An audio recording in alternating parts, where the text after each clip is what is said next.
All right, guys, Art Life Video Blog 163. My name's Suzanne Stewart, and I'm here to chat with Jacob today. I'm Jacob Wolf. Thanks for tuning in, everybody. Thank you for having me here today, Suzanne. Oh, thank you. I'm really excited. Yay. We've been talking about doing this interview. Yes, we have for a long time. Quite a while. Yeah, we have. It's finally happening. Yep. For a lot of really good reasons. Yeah, absolutely. Yeah, got a lot of stuff going on. So, do you want to tell us a little bit about yourself? Sure. Well, my name is Suzanne. I go by Suzanne Stewart on my artwork. I would consider myself more of an illustrator. Although I do a lot of fine art. I do mural work. I have some mural work on Hawthorne right now. I did a few years ago at Big Bertha's Euros and also Bar of the Gods. I've done a lot of work in different places like that. Right now I have something showing at the Splendorporium Gallery, which is where I work. Although I show wherever I can. I've showed at AFRU. I've been in a lot of coffee shops, a lot of bars. The usual Portland art scene kind of stuff. And of course, last Thursday's in Alberta all the time. So, yeah. Awesome. Yeah. So, quite active. Yes, I try to stay quite active even though I work full time. Absolutely. Yeah. And do you gravitate towards a certain subject in your artwork? I don't think I do, but people tell me that I do. So it's interesting what my thought process is with creating art and how other people see your art. And I've realized at this stage of the game that it can be two totally separate things. The way that I view my artwork and the way that others, and that's an interesting process in itself. I paint what I think I find visually pleasing, and a lot of it means very specific things to me, very symbolic. I'm also a psychic, so I read tarot cards. So a lot of I find that I work through that through my artwork. So I have people tell me, you know, you really could do a deck of cards with the art that you've created so far. And it's something that's on my radar, but I do kind of feel like tarot decks are plentiful. So it's like, I'm not sure that that's the direction I want to go, but I do find that as I continue to allow myself, especially in Portland here, I'm from Arizona, but as I allow myself to grow and change and push in different ways, that my art is changing. And I would assume in the next probably 2 years it'll be completely different again. And when I say completely different, my style is shifting. I don't know that my subject matter will shift so much, but my style is definitely shifting. And I enjoy photorealism, and I do quite a bit of photorealism, but I fall out of that and I go back into my illustrative work. So, yeah. What kind of things do you illustrate? Like stories or just like an idea? When you look at my work, there's definitely a difference between, I feel like this is illustrative work. It's more in that style. I use acrylics, and acrylics can be really good for illustrative work because it's just very, like for instance, this one here, she is obviously not real, but the owl is very realistic, and I enjoy mixing that, and it's just very illustrative. It's not so much plein air, it's not so much oils or nudes, although I do that. I just find that I really like very sharp pieces that tell a story, and that's pretty much most of my artwork. I also do a lot of Day of the Dead work. I'm from Arizona originally. Day of the Dead is something that I feel very strongly about, that I feel very comfortable with. The building the altars and the whole idea of celebrating death as much as you celebrate a birth is attractive to me. So I work a lot with ceramic pieces, and I do Day of the Dead things as well. Cool. Yeah. So you work with ceramics. Yes, but here's the thing with the Day of the Dead animals. Because they're animals that I enjoy doing. I also do a lot of Madonnas or female figures in Day of the Dead. Actually, nothing's off the table with that kind of stuff if it's a piece that I really like. But generally how it goes is that I go out and I seek ceramic pieces. I don't buy them in bulk. I don't buy them online. I actually seek them out and find them in thrift stores, in Goodwills. Friends sometimes donate them to me. So each piece is like so original because you'll never find another piece like it. And those seem to be something that's really picking up some steam with my, friends and things. I noticed this guy earlier, and now I'm connecting. Now it's connecting. Yeah, if you want to show, absolutely. This guy is rad. Yeah, that's my that's for an other artist friend here in Portland. Her name's Lisa Sevier, and she had a dog that passed. And so a lot of these again are for people that are celebrating or honoring a pet, and so it's a big deal. And so yeah, so I do a lot of those. I just did a bird today, this bird here, which is, birds are unusual. You don't just see a lot of those. Rad. So I just put like a lot of work into these, and I really enjoy them, and they sell really well. Sweet. And each one I start with is just like, I have no idea what exactly I I'm going to do. had no idea that you were doing this. Mm-hmm. Mm-hmm. I sell, cool. I would say with my artwork, these sell probably more so. And I'm not sure why, because I still sell them for, what I think is a fair price, and they seem to sell really well. And I think it is like the total original thing. You just don't see them like that. So yeah, it's something that I really enjoy. While I'm thinking about the question, mm-hmm. do you have a website?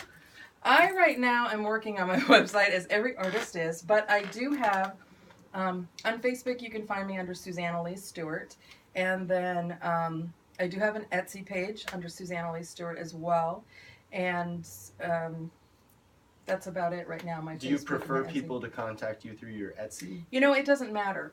Either way is fine. I have 2 Facebook pages. People can always contact me through that under Suzanne Stewart or Suzanne Stewart, and then I have the Etsy page. The website's still in progress because I do tarot readings, so I have a website. I had one for one and one for the other, and I'm trying to actually combine them to make it easier. So there's like one section where you can request psychic work, and then there's going to be art all over the place. Right. So yeah. Very cool. Yeah, and maybe even a blog, but yeah. So I feel like I got a little sidetracked, but how did you get started into artwork? What got you interested? Well, it's interesting because I've watched some of yours, and it's funny how a lot of people will say from day one, and I think that's pretty common for artists. I don't think it's something that you really choose to do. I think it chooses you, and then you, as you get older, decide how that's going to fit in your life. Mm-hmm. Most of us have to get day jobs and work, and so it's this really weird balance and pull. So I would say, we're born artists, and we either bring that. There's a cat. She might get in the picture. That might come into realization or not. It's depending, I think, on time and your life and all kinds of things. But I think most people that are artists can't stop. It's not really a choice that chooses you. It just does. And then as you get older and things, you have that realization that everything has a possibility of art. It's everything that you look at and see can potentially be art. And so as you get older, you either have that decision to try to make that part of your life, or make it just a hobby. And I think all artists is an ebb and flow. Yeah. There's times in our life where it's a hobby, and there's times in our life when it's the utmost forefront. So it's so funny. So you guys can't see this, but we used the cat tower, the cat castle. We did. As the stand for the camera, and right now there's a cat above you. Yes, there is. That's Shiva. We'll leave her. We'll leave her. Maybe we'll get her soon. So when did you start getting a reaction about your art? I've always had reactions to my art, I believe. See, I have such a strange dichotomy. My life is interesting. So I've always been an artist, and then I got married and had kids, and so it falls by the wayside. I started working for the government. I worked for the government for 10 years. I worked in the city manager's office in Peoria, Arizona. So it was very big deal. Yeah, I made a lot of money, worked with some great people, and then I just wanted to make a huge change in my life. Hated the Arizona weather, so sold everything, packed up me and my dog, got in my VW bus, and just took off. And we just traveled. And I spent about 2.5 months on the road, and just kept traveling northwest, and hit all the beaches and just hung out and fell in love with the green and stuff. And I had a friend here in Portland, so I stopped and I stayed a few days with her. And she kind of showed me around the art scene here, and like my heart exploded. My heart exploded and just like, and I'd never seen like so many artists in this concentrated area, you know, in this beautiful area, and people, like I said, seeing that potential in everything to be art. You know, not knocking Arizona at all, not knocking the Phoenix scene. It's coming back in a big way, but a lot of it's Scottsdale art, and you have cactuses, or you have Cocopelli, or you have it's considered fine art, but it's very Scottsdaleized, and so this was way different for me. Like my mind just blew. So I can just totally relate with yeah, you on that yeah, experience. it's so bizarre. Moving from Nebraska. Yeah, it's just like this concentrated, like pulsating artist thing. And as big a town it is, and of course I work for an art gallery right now, but just the connections that I've gotten and that have come together, and for such a large town to be, my cat's exploring. She's gonna tear those things right down.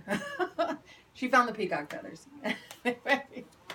So, yeah, it was just it changed my art. My art changed completely when I got here. I had time. I had a little bit of money from some stuff that I had with the city when I quit, and spent time like realizing what was going on, who I was, my artwork. Actually, that was my focus. Instead of all this other stuff around me, it was my focus. And I ended up opening my own art studio in Montevilla for a while, and I had that for about a year, and I was commissioning other people's art and things like that, and it was going really well. You know, slow to go, but it was going well. And then I had some family crisis, and I had to take some time off, and I never really could get back to the gallery, and I had to let it go. You said that your style changed completely. It did. So what were you doing before, and then how did it change to what you were doing when you got here? I think I was just doing a lot more simple work. My art went from, I'm also a bead maker. I work with glass as well. Okay. So I make glass. And, very multifaceted.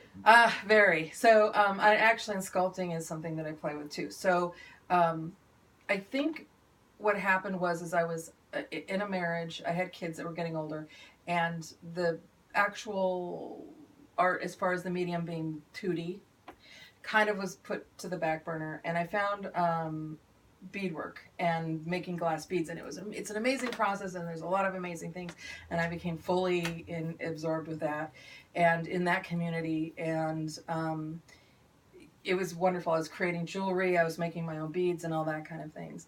Then as that went along and stuff, I really started getting more back into my 2D stuff, and but it wasn't as, I really don't know how to say it other than it was much more simplistic than what I do now.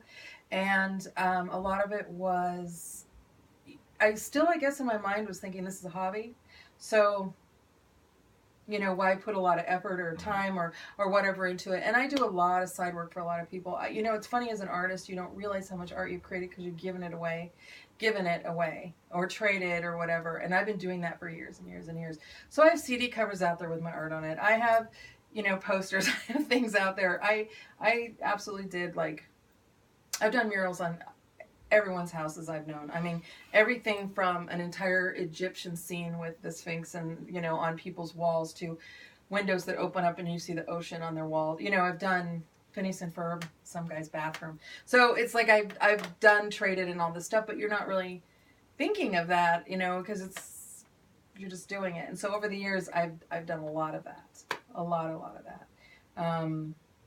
Yeah, so it's changed a lot in that it's become. I think my skills increased because I allowed myself the time to do it, and I think it's going to increase tenfold in the next 10 years. It's something now that I don't foresee myself putting it down again for a while. Yeah. So how long have you been in Portland now?